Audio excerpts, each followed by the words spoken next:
జరిగింది. మరి చంద్రబాబు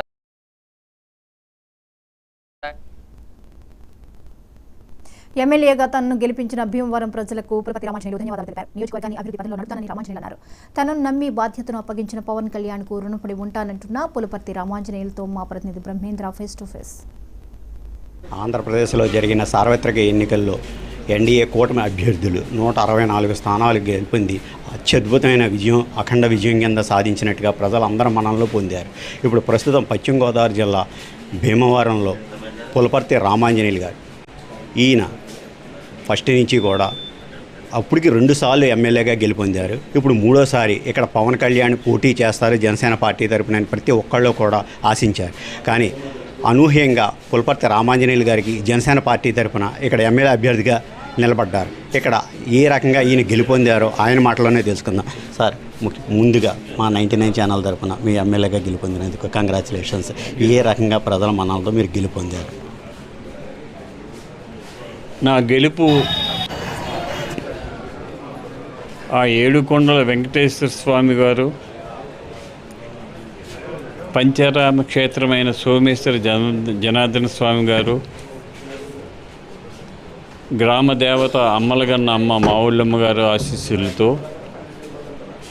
పవన్ కళ్యాణ్ గారి ఆశీస్సులతో, చంద్రబాబు నాయుడు గారి ఆశీస్సులతో, నరేంద్ర మోడీ గారి ఆశీస్సులతో ఇంతవరకు భీమవరం చరిత్రలో ఎవరికి రానంత మెజార్టీతోటి నేను అఖండ విజయం సాధించడం జరిగింది.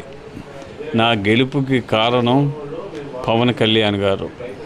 పవన్ కళ్యాణ్ గారు రాజకీయాల్లోకి వచ్చిన తర్వాత వారు డైరెక్ట్గా నా ఇంటికి వచ్చి మీరు రాజకీయాల్లో రావాలి, మంచి వాళ్ళు రాజకీయం చేయాలి అని వారు కేకేసి టికెట్ ఇచ్చిన తర్వాత ఆ రోజు నుంచి ఈ రోజు వరకు కూడా ఎక్కడా కూడా చిన్న అడ్డంకి కూడా లేకుండా అఖండ విజయం చేకూర్చినందుకు ప్రజలందరికీ కూడా మనస్ఫూర్తిగా అభినందనలు తెలియజేస్తున్నాను.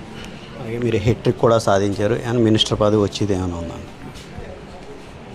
నేను హ్యాట్రిక్ సాధించాను. పశ్చిమ గోదావరిలో సీనియర్ ఎమ్మెల్యే నేను. నాకు మంత్రిగా వచ్చే అవకాశం కూడా ఉంది. ఖచ్చితంగా వస్తుందని ఆశిస్తున్నాను. ఈ మధ్యకాలంలో ఆక్వా పరిశ్రమ చాలా కుదేలు అయిపోయింది. దీనికి మీ నుంచి ఎటువంటి వాళ్ళ ప్రోత్సాహం కలిగిస్తారు ఆక్వా రైతులకు? ఆక్వా రంగాన్ని మంచి వైభవం తీసుకురావడం కోసం కేంద్ర రాష్ట్ర సహకారాలతోటి అన్ని మౌలిక సదుపాయాలు ఆక్వా రంగానికి ఏర్పాటు చేసి ఆక్వా రంగాన్ని అన్ని రంగాల్లో కూడా అభివృద్ధి చేయటానికి నా వంతు నేను కృషి చేస్తానని చెప్పి తెలియజేస్తున్నాను. మీరు ఎమ్మెల్యేగా గత కాలంలో ఉన్నప్పుడు కూడా కొన్ని సమస్యలు అలాగే ఉండిపోయినాయి. ఇప్పుడు మళ్ళీ మీరు ప్రస్తుతం ఇప్పుడు ఎమ్మెల్యేగా గెలుపొందారు. ఈ రకంగా సమస్యలు మీరు సాల్వ్ చేస్తారు? నా ఆలోచన, నా ఆశయం భీమవరం నియోజకవర్గాన్ని నెంబర్ 1 నియోజకవర్గంగా, ఏ సమస్యలు లేని నియోజకవర్గంగా అభివృద్ధి చేయాలని చెప్పి ఆలోచన చేస్తున్నాను. దానికి నాకు పవన్ కళ్యాణ్ గారు పూర్తి సహకారాన్ని ఇస్తారు. వారి సహకారంతో భీమవరం నియోజకవర్గాన్ని మంచి నియోజకవర్గంగా తీర్చిదిద్దటానికి నా వంతు నేను కృషి చేస్తానని చెప్పి తెలియజేస్తున్నాను. అలాగే ప్రజా సమస్యల్ని, అలాగే మీరు ప్రజలకు ఏ రకంగా అందుబాటులో ఉంటారు, ఏ రకంగా ముందుకు సాగుతారు?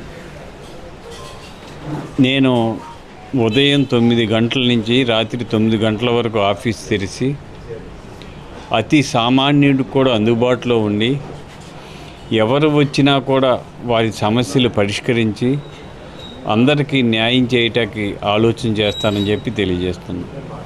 మెజార్టీతో గెలుపొందానని, భీమవరం నియోజకవర్గ ప్రజలకు ఎప్పుడూ అందుబాటులో ఉంటానని, అలాగే సీనియర్గా నాకు మినిస్టర్ పోస్ట్ వస్తే నేను చాలా సంతోషిస్తానని, అలాగే ఆక్వా పరిశ్రమ భీమవరం ప్రాంతం అంతా కూడా ఉండింది, అది కొంచెం కుదేలు అయిపోయింది కాబట్టి దానికి కూడా నేను ప్రోత్సాహంగా ఏ విధంగా ముందుకు సాగాలో నేను చూస్తానని తెలియజేస్తున్నారు. కెమెరామెన్ శివతో బ్రహ్మేంద్ర, 99.